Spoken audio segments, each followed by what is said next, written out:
अभी हम देख रहे हैं कंप्यूटर साइंस इंजीनियरिंग जो है ना वो एक रैट रेसिंग बनता जा रहा है। पहले हर कोई जो है ना कि मैथ्स से हमने 12th कर लिया, फिर उसके बाद क्या इंजीनियरिंग करनी है, उसमें भी कंप्यूटर साइंस इंजीनियरिंग करनी है। तो एक के पीछे एक भाग रहा है और फिर बाद में वही सेम पैटर्न कोडिंग का करना है कि अच्छा ये सीखना पड़ेगा, इसके बाद नौकरी लगेगी। चाहे उसमें इंटरेस्ट हो या ना हो, चाहे सर में दर्द हो रहा, समझ में आ रहा नहीं आ रहा, कोर्स ले लिया महँगे-महँगे, बस वो करने पर लगे पड़े हैं। तो रैट रेसिंग ये कब तक चलेगी? इसकी फील्ड का मतलब क्या कब तक रहने वाला है? ये सही कर रहे हैं लोग या नहीं? रैट रेस तो नहीं कहूँगा इसको, मैं कहूँगा पीयर प्रेशर। अपनी राइट। कक्षा और कौन है हैरी वाला, कोड कोड विद हैरी, हुँ, हुँ। इतने लोग हैं, लव बब्बर, हुँ, हुँ। इन लोगों ने क्या coding coding coding, Saumya Singh भी है उनमें से, coding coding coding coding coding हुँ, कोडिंग हुँ। कोडिंग। इन्होंने सीएस को सिर्फ कोडिंग फ्रंट एंड डेवलपमेंट यहीं तक बना के सीमित करके रख दिया है। और इन्होंने ये सर कर दिया कि भाई तुम सीएस में तो तुम यही कर सकते हो, हुँ। क्योंकि ऐसा नहीं है। सीएस वाला बंदा कुछ भी कर सकता है, इलेक्ट्रॉनिक्स में भी जा सकता है, रोबोटिक्स में जा सकता है। रोबोटिक्स एक ऐसी फील्ड है जिसमें सीएस, मैकेनिकल, इलेक्ट्रिकल, इलेक्ट्रॉनिक्स, सारे इंजीनियरिंग का इकट्ठा आता है। ऑटोमेशन आ गया, एआई आ गया, डेटा साइंस अगर नहीं आता तो भैया सीएस वालों की गाड़ी ना चलती आगे। तो भीड़ तो रहेगी सीएस की, लेकिन अब ये कौन बताएगा सही कि तुम्हें इसके अलावा ये भी है। अब कई बच्चे ऐसे थे मेरी क्लास में जिनको बीट बॉक्सिंग पसंद है, ठीक है, इंटरेस्ट है भाई, तो अपना कैरियर हुँ, बनाना हुँ।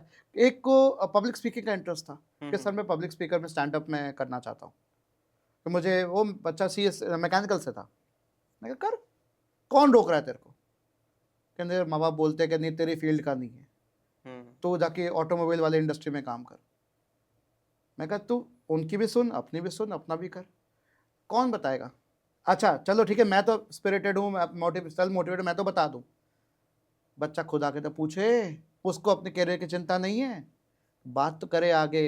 इसलिए कह रहा हूँ कि बच्चा जब टेंथ के बाद जब साइंस, कॉमर्स, हुँ, हुँ। आर्ट्स, कॉमर्स विदाउट मैथ्स ये लेता है, तो तभी पूछना चाहिए कि उसको क्या करना है। क्योंकि 10वीं का बच्चा जब उसके 13 आई थिंक 15 साल की उम्र हो जाती है, हुँ, हुँ। 15वें साल में जब वो टीन्स के बीच में आता है, तब तक उसकी इतनी समझ हो जाती है एटलीस्ट कि अपने पेरेंट्स से बात करे कि मुझे क्या करना है, मेरे इंटरेस्ट क्या हैं। अगर वो पेंटिंग में इंटरेस्ट करता है तो उसको जाने दो उसमें, आर्ट्स में, हुँ, कोई फ़र्क नहीं पड़ता। वो बच्चा जैसे थ्री इडियट्स में क्या था कि भाई छोटी गाड़ी होगी, छोटा बंगला होगा, पर मैं सुखी रहूँगा। फरहान अपने बाप हुँ, से क्या हुँ। कहता है उसमें? अब्बा नहीं मानेंगे। अब्बा नहीं मानेगा, वो क्या कहता है कि मैं वाइल्ड लाइफ फोटोग्राफर बनना चाहता हुँ, हूँ, हुँ, हुँ। शौक है मेरा। तो ऐसा बताने के लिए वो पेरेंट्स से बात करनी पड़ेगी, अपने टीचर से बात करनी पड़ेगी। हुँ। अगर आप बात नहीं करोगे तो फिर नहीं हो पाएगा, फिर आप फिर फँसोगे। एक तो बच्चों को ना पेरेंट्स और स्टूडेंट्स जो पेरेंट्स और अपने टीचर्स जो है वो स्ट्रिक्ट लगता है। वो क सोचते हैं कि नहीं हो पाएगी बात। ये भी होता है थोड़ा। तो रहो फिर ऐसे ही, फिर दब के रहो फिर। हाँ, अपना ही अपने नुकसान हो रहा अपने है। बनाए हुए प्रीऑक्युपाइड नोशंस के ऊपर, जैसे कहते हैं ना, खुद का बना हुआ जाल आपने खुद पे ओढ़ लिया, हुँ, हुँ। फिर कहते बचाओ बचाओ मैं फँस गया, हुँ, मैं हुँ। फँस गया। हुँ, हुँ। इसको तो मैं बेवकूफ़ी कहूँगा जैसे थ्री लिटरली। इडियट्स में वो फरहान भी नहीं बोल पाता था पेरेंट्स से, उसके हाँ, दोस्त बोलते तो एक बार बात तो कर, बात तो कर। उसके पेरेंट्स फिर मान भी गए। यही होता है फंडा, हुँ, हुँ। यही होती है बात। बात नहीं करोगे तो बात कैसे निकलेगा? आपकी अब टेलीपैथी तो है नहीं आपकी कि हुँ, हुँ। समय मन से मन का कनेक्शन हो गया, मेरे मन ने बात बोल दी, उन्होंने सुन ली।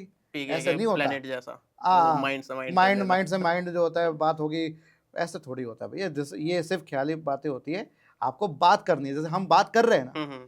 तो अगर मैं जब तक अपने शब्दों में, अपने वोकल कॉर्ड्स दिमाग से, वोकल कॉर्ड्स के द्वारा शब्दों का जो फ्रीक्वेंसी आपके कानों तक पहुंच रही है, फिर आपका कान हुँ। के जो फ्रीक्वेंसी को आपका दिमाग डिकोड कर रहा है, समझ रहा है कि मैं क्या कह रहा हूँ, हुँ, हुँ। जब तक और क्या कह रहा हूँ के बाद आप उसका मीनिंग समझ, अच्छा इसका मतलब ये है जो सर कह रहे हैं। जब तक ये कनेक्शन पूरा नहीं होगा तब तक कुछ भी नहीं हो सकता।